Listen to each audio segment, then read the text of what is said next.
vez queremos saudar todos com a paz do Senhor.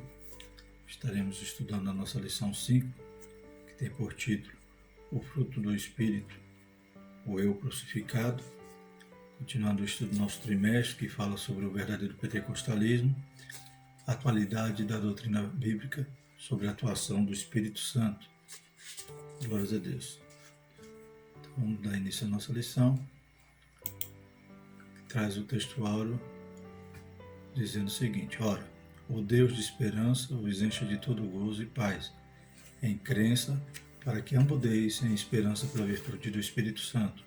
Romanos 15:13. Verdade prática diz: o fruto do Espírito é um dos temas mais vibrantes da ética cristã, pois mostra para o mundo o que o Espírito Santo colocou dentro de cada um de nós. Então nós veremos que o fruto do Espírito é a consequência de uma vida transformada, de uma vida salva, que anda agora não mais conforme a carne, mas segundo o Espírito. Então ela não é uma imposição, não são esses itens que estaremos estudando, os componentes aqui do fruto do Espírito, não é algo normativo, mas sim é uma consequência, é algo que vai ser gerado em nós pelo Espírito Santo, consequência daquele que anda em Espírito. A leitura diária diz na 2 Romanos 7, 15 a 19, o apóstolo mostra o conflito interior do religioso formal. Terça, Romanos 8, 5, existe uma diferença visível entre os incrédulos e os crentes de Jesus. Quarta, Romanos 8, 8 e 9, quem tem o Espírito de Cristo, este pertence a ele.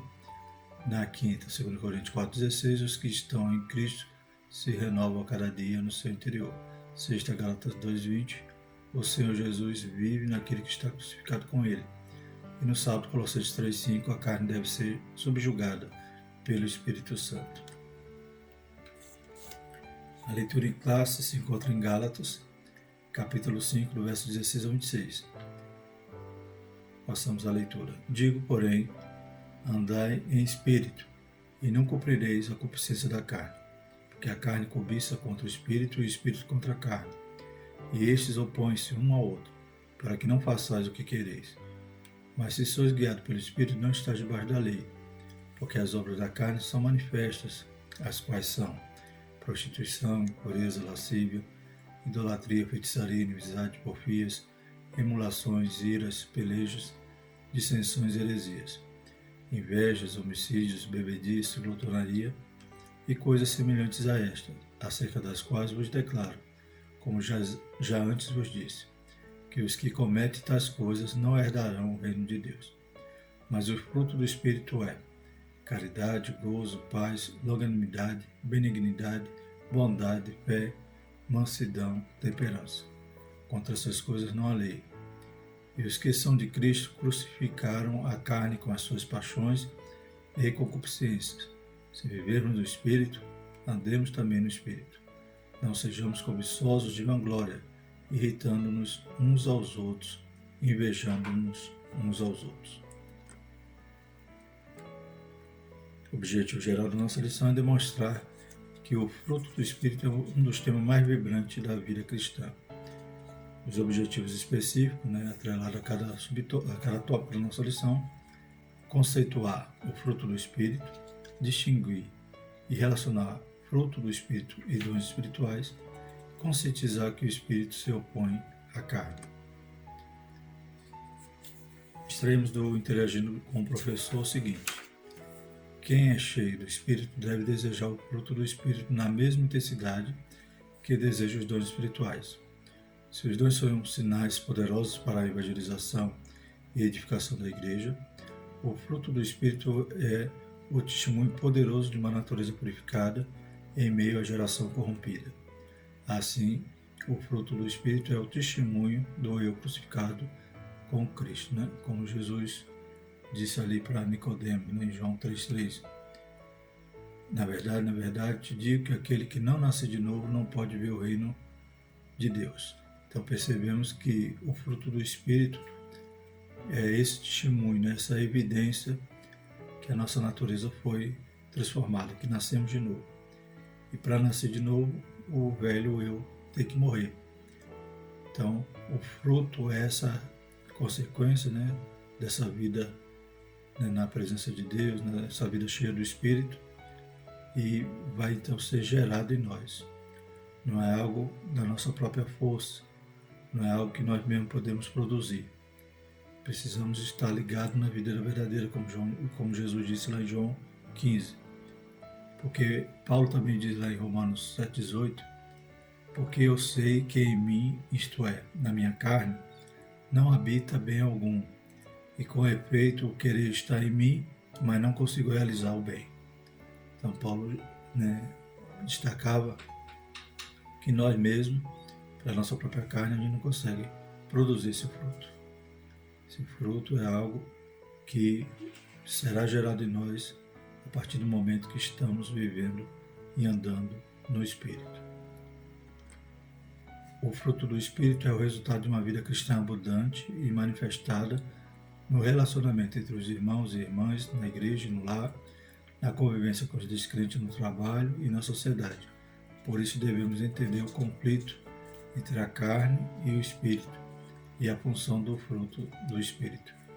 Então, vemos que esse fruto vai ser manifesto, né? Vai ser evidente para aqueles que vivem conosco, né? Para a nossa família, para a igreja, né? Para a sociedade, no trabalho.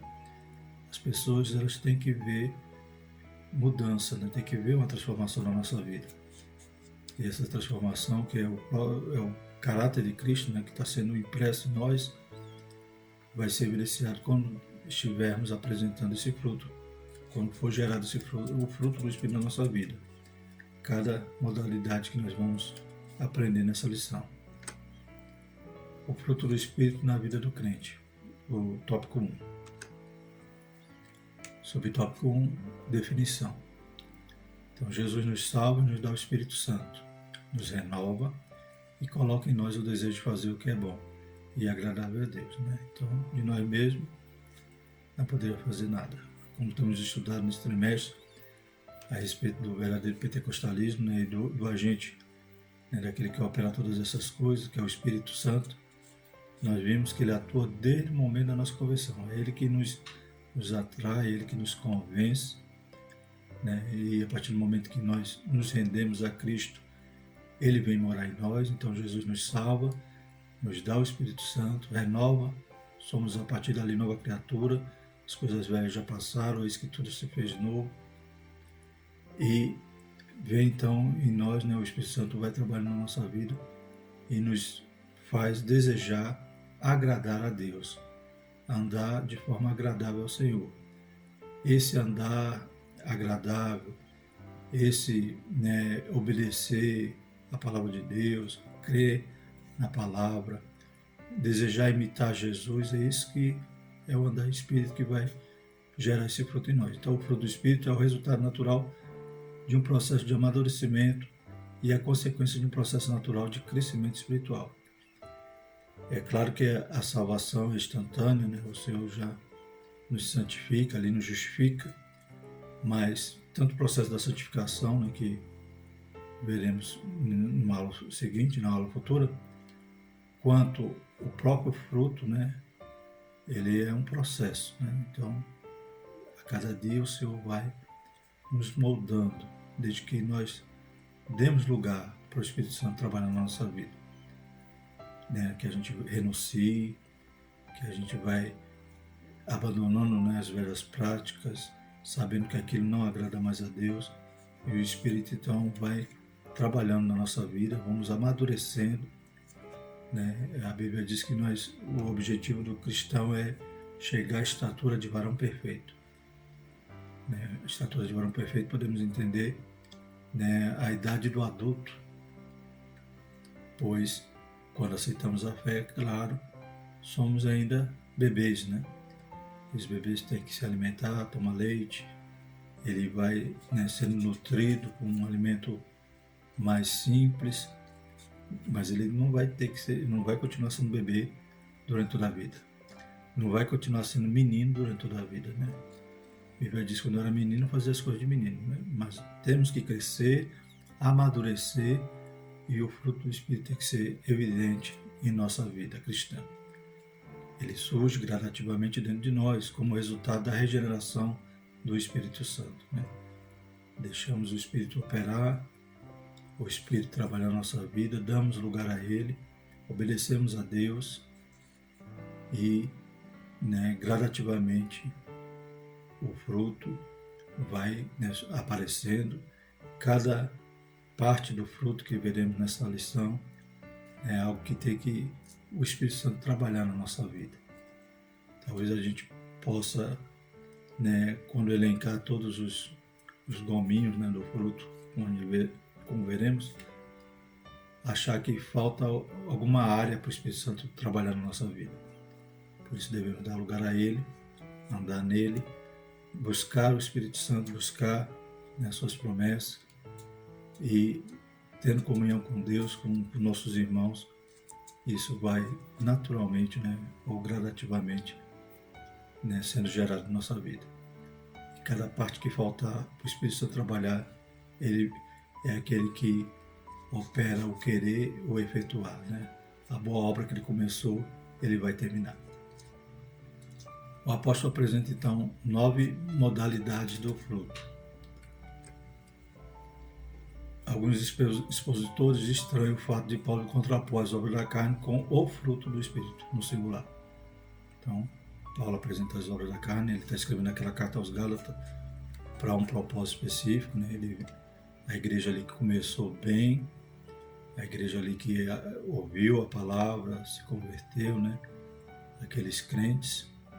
Aí Paulo, né, nas suas viagens missionárias, daqui a pouco ele recebe a notícia que os crentes ali, né, cediam às pressões dos judaizantes, daqueles que, mesmo fazendo parte do cristianismo, mesmo crendo em Cristo, achava que tanto eles como os gentios deveriam cumprir a lei mosaica para complementar a sua salvação ou para dar direito à salvação. Então, aqueles que começaram bem, né, acabaram voltando aos velhos rudimentos. Então, Paulo escreve essa carta aos Gálatas para exortar aquela igreja, né, e, como diz aqui, né, ele vai apresentar ali as obras da carne e para contrapor isso ele vai apresentar o fruto do Espírito.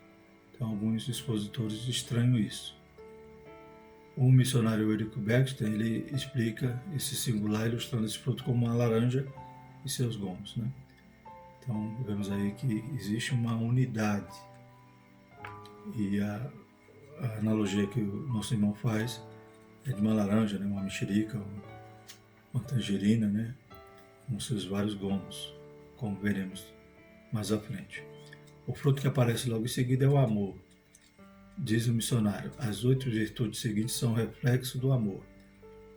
Então, segundo Ulrich Baxter, né, ele destaca que o primeiro item ali do fruto do Espírito, que é o amor, é o mais importante, aquele que envolve todos as outras modalidades, todos os outros gomos, né, dessa fruta ou desse fruto. Então, gozo, paz, longanimidade, benignidade, bondade, fé, mansidão e temperança é reflexo desse amor. Sem o amor, ainda que os coríntios ali tivessem os dons, mas não tivessem amor, de nada servia. Da mesma maneira, o fruto, né? Ele é o amor e refletido nas outras modalidades, nos outros gomos do fruto do Espírito. A forma singular sugere que nelas se produz a unidade de caráter de Cristo, né? Então é interessante isso, né? Então, ela revela, né, reflete, né, essa unidade do caráter de Cristo que devemos estar sendo gerado, né? Deve ser apresentado na nossa vida cristã. Então, por isso que é um fruto, é uma unidade, né? Não pode faltar nada, né? Qualquer área dessa que estejamos, né, carentes, estejamos em falta, peça, né? Busca a Deus, né? Se humilhe, né? Seja sincero a Deus, para que o Espírito Santo trabalhe na área que estivermos, né, em falta. As 9 graças mencionadas, todas elas em contraste com as confusões das obras da carne. Então, o caráter, a unidade do caráter de Cristo, a imagem e semelhança que havíamos perdido com o pecado, né? Hoje o Espírito Santo imprime de novo em nós a imagem de Cristo através do seu caráter e o caráter cristão que vai, né, se assemelhar àquele que nós seguimos. Né? A Bíblia diz que veio após mim, negue-se a si mesmo, tome a sua cruz cada dia, né, e siga-me. Então nós estamos querendo ser imitadores de Cristo, queremos ter o caráter parecido com o dele. E isso é o fruto do Espírito. Apresentamos esse quadro, essa tabela, também é um resumo, viu, irmãos? Aqui caberia, né, muito estudo em cima de cada parte do fruto do Espírito, né? Mas apenas para sintetizar um pouco essa parte, vamos falar sobre cada parte. O amor, né? O amor, então, é o fruto por excelência, né? Como os estudiosos consideram, né? E é claro que é assim também, cremos assim. O amor, então, ele é o principal. Os demais são reflexos, ou seja, tudo parte do amor. Então é o fruto por excelência. E que amor é esse? Né? O amor de Deus, é o amor ágape. Né? Então não é o amor natural, o amor do homem, mas é o amor que provém de Deus, que, né, é um atributo comunicável de Deus, que ele comunica a nós através de Cristo Jesus, através, né, do fruto do Espírito gerado pelo Espírito Santo. Então quando lemos aqui em Mateus 5, 43 a 48, diz o seguinte: ouviste que foi dito, amarás o teu próximo e odiarás o teu inimigo. E porém vos digo, amai vossos inimigos, bendizei os que vos maldizem, fazei bem aos que vos odeiam, e orai pelos que vos maltratam e vos perseguem, para que sejais filhos do vosso Pai que está no céu. Porque faz com que o sol se levante sobre os maus e bons, e a chuva desça sobre os justos e injustos. Pois se amardes o que vos ama, que galardão tereis? Não faz os publicanos também o mesmo? E se saudardes unicamente os vossos irmãos, que fazeis demais? Não fazem os publicanos também assim? Sede vós, pois, perfeitos, como é perfeito o vosso Pai que está nos céus. Então, que amor é esse? É o amor de Deus, o amor ágape. O amor, né, que não esperamos nada em troca. Amamos até os inimigos, né, como o Senhor Jesus nos instrui. O segundo gomo, né? Então, gozo, que quer dizer alegria, né? Atitude de quem vive no Espírito em relação às pessoas que o rodeiam, né? Seu fundamento está em Deus. Então, a alegria que é externada, né? Que é as pessoas que se aproximam de nós, né? Sente nessa tranquilidade, conhece que, né, mesmo passando por luta, alguém vai dizer, mas o irmão sempre está feliz, o irmão sempre está esperançoso ali, alegre. Né? Então é uma alegria que vem de Deus, porque sabe que Deus está no controle de todas as coisas, ele tem aquela, né, aquela tranquilidade, aquela alegria. Né? Chora, claro, né? Passa por lutas, tribulações, mas em todo o tempo, né? Como diz lá Neemias, né? A alegria do Senhor é a nossa força. Então ele busca essa alegria da fonte, que é Deus. Paz, né? Então tudo isso vai ser impresso no novo ser, né? Na nova criatura, né? Por isso que diz, as coisas velhas se passaram, tudo se fez novo. Então podemos, né, através do Espírito Santo, sentir esse amor, essa alegria e a paz. Correspondendo ao hebraico é shalom, né, quer dizer completo, né, é um sentido muito mais abrangente, né, não é só essas três letrinhas, né. É a paz de Deus que excede todo entendimento, né. Então não é a ausência de guerra, é mesmo no furacão você está ali em paz, né, aguardando ali, tendo a certeza de que o Senhor, né, ele tem tomado conta de maneira especial das nossas vidas. Longanimidade, paciência, perseverança, né, extraído lá do livro de apoio, também está dizendo graça que faz suportar os açoites da vida, provocados por pessoas ou coisas, né? Então, é aquela capacidade de suportar. Também é um atributo comunicável de Deus, né? Deus é longânimo, Deus nos suporta, né? Deus tem paciência conosco, Deus nos tolera, ele está nos carregando, né? Nos atraindo ali com cordas de amor. Então também que nós devemos também suportar uns aos outros, ter paciência, esperar, mesmo sendo desapontado, né? A gente ainda continua aguardando. Benignidade, generosidade, misericórdia, afabilidade. Deus é a fonte de todo bem. Então também é algo que, né, faz parte do fruto do Espírito, porque provém do Espírito Santo. Essa generosidade, essa misericórdia, né, também é atributo de Deus. Bondade é fazer alguma coisa por alguém sem esperar nem exigir nada em troca, né? Então, benignidade e bondade é quase sinônimo. Poderíamos diferenciar da seguinte maneira, que a bondade seria o bem da benignidade sendo colocado em prática, né? Então, agindo. Fé é confiança, fidelidade, é certeza nas promessas de Deus, né? Então, você tem a plena confiança, como diz lá no Salmo 37, né? Entrega teu caminho ao Senhor, confia nele, e o mais ele fará. Mansidão, amabilidade, doçura, submissão à vontade de Deus, né? Também pode ser modéstia, né? Então teve esses vários significados. Como Moisés, né? Foi o mais manso. Isso não quer dizer que ele era fraco, nem que isso empatava dele ser líder. Pelo contrário, o próprio Jesus diz: aprendei de mim que sou manso e humilde de coração. Temperança significa domínio próprio, autodisciplina e continência em várias áreas da vida humana, né? Então, aquele controle. Tudo isso vai de contra, né, a obra da carne, né? A bagunça, né, como diz aqui na lição, né? A confusão das obras da carne é combatida com o fruto do Espírito.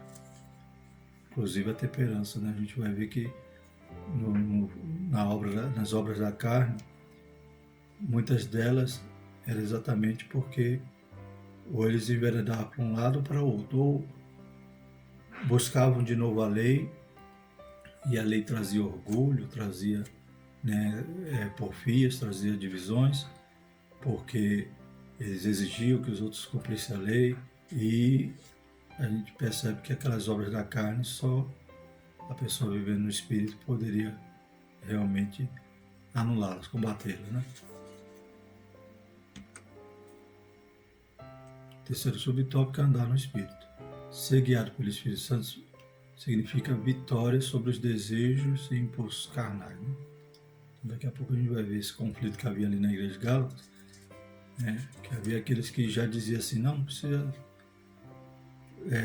obedecer a nada, a doutrina nenhuma, podemos viver uma vida não em liberdade, mas em libertinagem. E outros iam para o outro extremo e diziam: não, nós temos que ser, né, cumpridores da lei de Moisés. E Paulo vai, né, apontar o caminho correto, que era andar no Espírito. Andar no Espírito é uma expressão que indica viver corretamente, em humildade, submissão e santidade. Então, eu venço os desejos, os impulsos carnais, ando, né, de maneira agradável, de maneira correta, e em humildade, submissão e santidade. Termos similares que Paulo usa, né? Colossenses 1:10, andar dignamente diante do Senhor, andar e agradar a Deus, 1 Tessalonicenses 4:1, andar em amor, Efésios 5:2, andar como filhos da luz, Efésios 5:8, andar nele, Colossenses 2:6. O apóstolo Pedro também nos ensina: andar em temor durante o tempo da vossa peregrinação, 1 Pedro 1:17. Tópico 2, diferença e relação entre o fruto e os dons do Espírito. Então, qual a diferença, né? A gente começa aqui com algo que é comum, né? Primeiro, os dons espirituais e o fruto do Espírito têm a sua origem numa mesma fonte. Então, tanto os dons espirituais como o fruto provém do Espírito Santo, né? Então, o Espírito Santo, ele dá os dons e o Espírito Santo gera o fruto em nós a partir do momento que andamos, que estamos ligados na videira, né? Então, ambas, né, da mesma fonte, e ambos glorificam a Cristo. Então, a função de ambos é glorificar a Cristo. Falando agora especificamente do fruto do Espírito, né? A primeira modalidade do fruto do Espírito é o amor, como já vimos, né? As demais modalidades são reflexos do amor. O amor, além de ser, né, destacado aqui no fruto, ele é superior aos dons. Lá em 1 Coríntios 12, 31, Paulo vai dizer: agora eu vou mostrar um caminho mais excelente, ou seja, uma forma de vocês usarem aqueles dons que Paulo falava no capítulo 12 de maneira correta. Ou seja, usar os dons, né, com amor. Porque sem o amor, então não teria valor nenhum. Não adiantaria falar a língua dos anjos, não adiantaria, né, nenhum outro tipo de dom sem esse ingrediente principal que é o amor. Paulo afirma ainda que os dons sem o amor não são nada, né? 1 Coríntios 13, de 1 a 3. E são passageiros, né? Então os dons eles vão cessar, só o amor que permanece.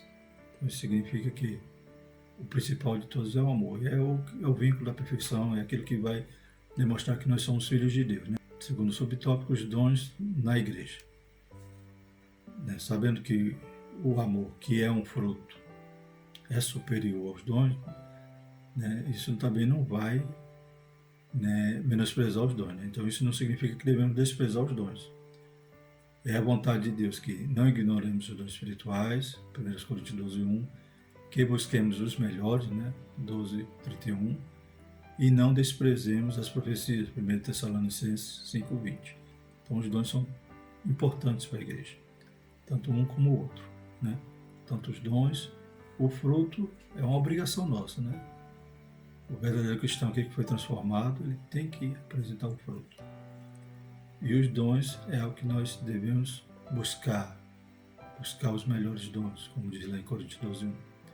Os dons são comparados a um andaime, uma construção, e a igreja a um edifício, né? Então, também essa comparação que o comentarista da lição nos traz, dos dons comparado a um andaime, a igreja é um edifício, e só tira o andaime quando a igreja estiver pronta, e a igreja só é terminada quando ela for, né, entregue pelo Espírito Santo a Jesus ali nos ares. No céu não haverá necessidade dos dons, mas eles são uma necessidade imperiosa na vida da igreja hoje. Né? Enquanto estamos aqui lutando não contra a carne nem o sangue, mas contra as potestades, carecemos, né, de estar revestidos e, né, instrumentalizados para fazer uma obra cheia de poder, né, e que glorifica o nome do Senhor Jesus. Está lá em Efésios 6, 10 a 12, e também em Apocalipse 21 e 22 vai informar que lá no céu não há necessidade mais dos dons, né? A igreja já está ornada, imaculada e já está, né, ataviada ali, pronta para ser entregue ao seu noivo. O tópico 3, veremos então o Espírito se opõe à carne. Há um acentuado contraste, né, entre estar na carne e andar no Espírito. Né? A gente vai ver falando sobre o legalismo, e aqui na nossa revista vai dizer o seguinte: situação que está lá na Galácia, né? Já falamos alguns detalhes, né? Mas vamos aprofundar essa situação que havia ali na Galácia que, né, constrangeu Paulo a escrever essa carta exortando-os. O que levou o apóstolo ao assunto foi o contexto das igrejas da Galácia. O abuso da liberdade cristã, a antinomia, de um lado, e o legalismo de outro, estavam dando ocasião à carne e levando à falta de amor e à desunião. Né? Então havia briga, havia porfia, havia todos esses, né, esses pecados que a gente vai citar aqui, né, esses vícios. Por quê? Porque havia dois grupos, né? Dois extremos, que o comentarista diz aqui, né, antinomia, né? Eles eram contra qualquer doutrina, qualquer princípio, achavam que em Cristo, né, a liberdade era extrapolada a ponto de virar libertinagem, e os outros eram, né, legalistas, ou seja, eles queriam voltar aos rudimentos da lei mosaica.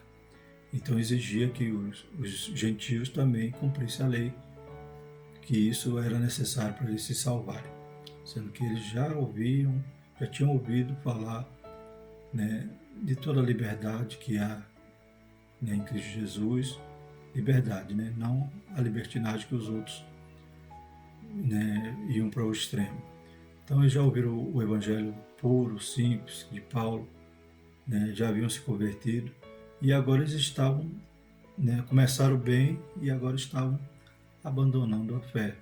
Paulo disse que eles estavam seguindo um outro evangelho, um evangelho que é baseado em alguma norma para você cumprir, para se salvar, alguma lei, né? Como hoje a gente sabe que existem denominações, existem grupos religiosos, melhor dizendo, que existe lá o legalismo, né? Tem um dia para guardar, então eles acrescentam, né, algo que é necessário para se salvar. Se a pessoa não cumprir aqueles ritos, aquelas normas, as pessoas não se salvam, sabendo que nós somos salvos pela graça, né? Mediante a fé. Não vem de nós, não vem das obras, para que ninguém se glorie. Então, um grupo, né, descambava para um lado, o outro era o outro extremo de ser legalista. Então, e tudo isso gera a obra da carne, né? Tanto um extremo como o outro gerava agora as obras da carne, que Paulo vai combater e vai mostrar o fruto do Espírito para que eles vivessem e andassem em Espírito. Então, o legalismo, o apóstolo também mostra que para ser legalista, viver de acordo com a lei depende da carne, né? Então, a lei, você tem que se basear na sua capacidade da sua carne, no seu eu, né? Sua obediência ali daquela norma. Mas para viver no Espírito depende da graça de Deus. No Espírito não, você sabe que você não pode fazer bem nenhum, como Paulo disse lá em Romanos 7,18, né? Porque eu sei que em mim, isto é, na minha carne, não habita bem algum. Né? Se em mim não habita bem algum, então quer dizer, eu não tenho como cumprir essa norma, a não ser pela graça, a não ser pelo Espírito Santo.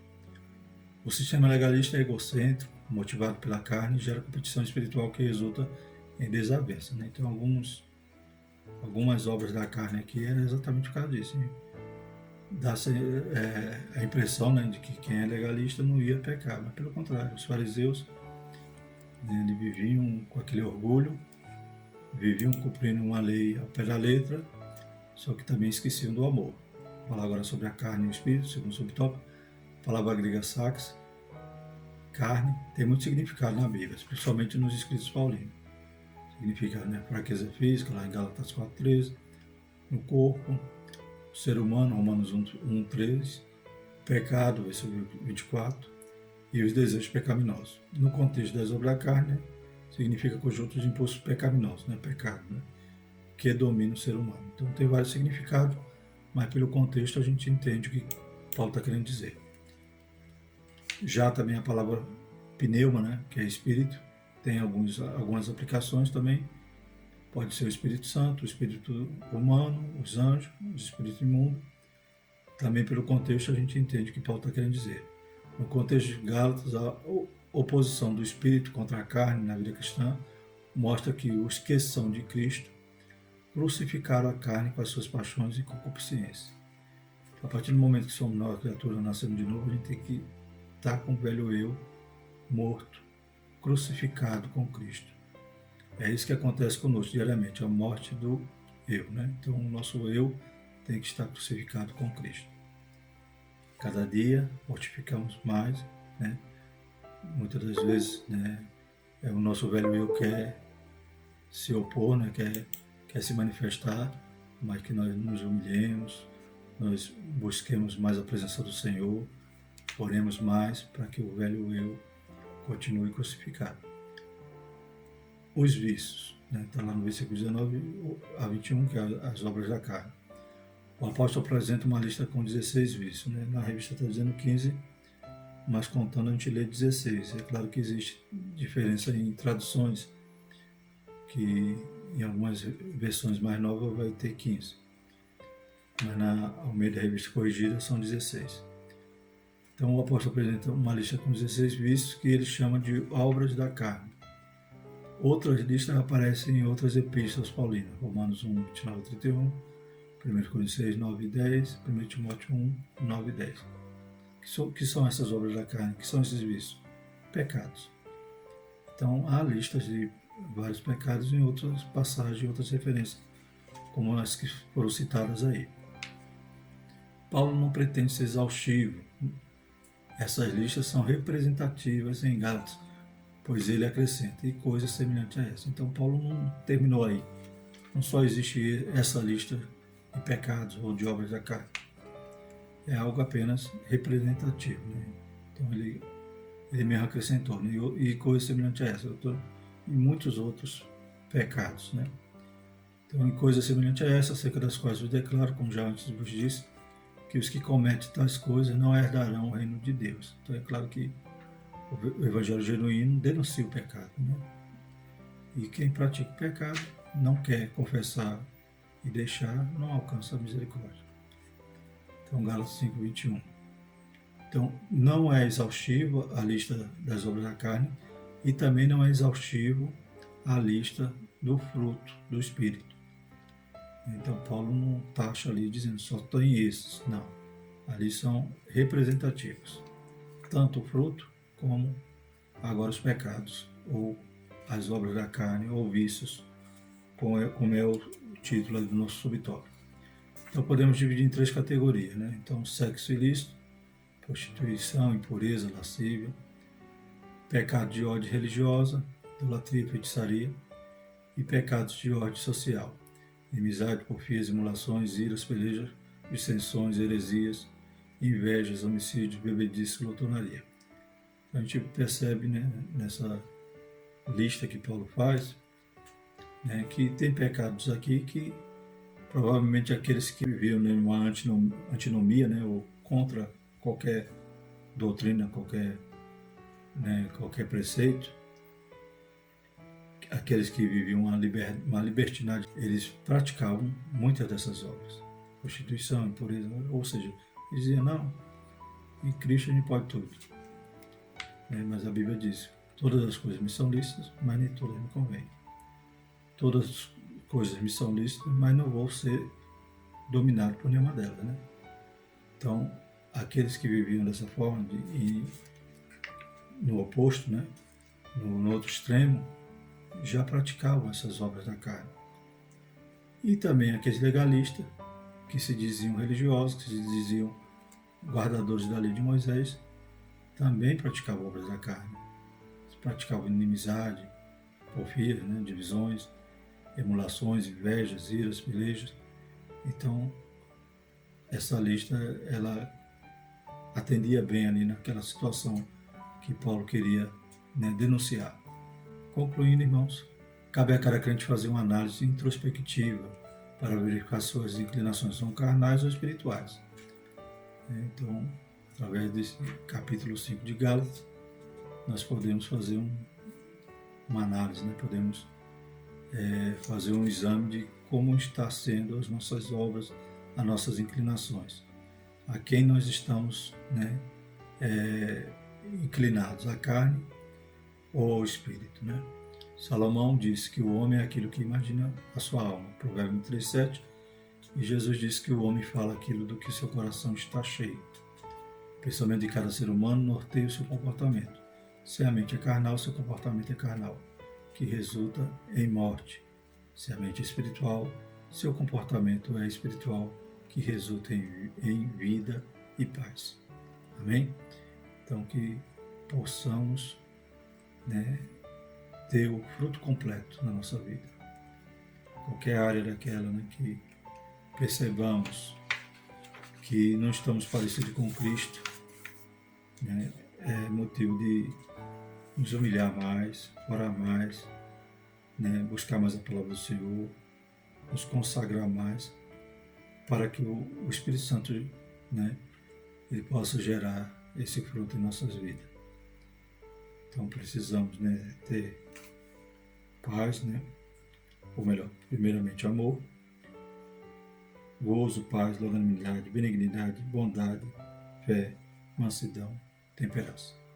A gente sabe que muitos vão fazer essa análise e vai dizer, mas me falta aqui um pouquinho mais de temperança. Está me faltando mais mansidão. Ainda falta eu ser longânimo.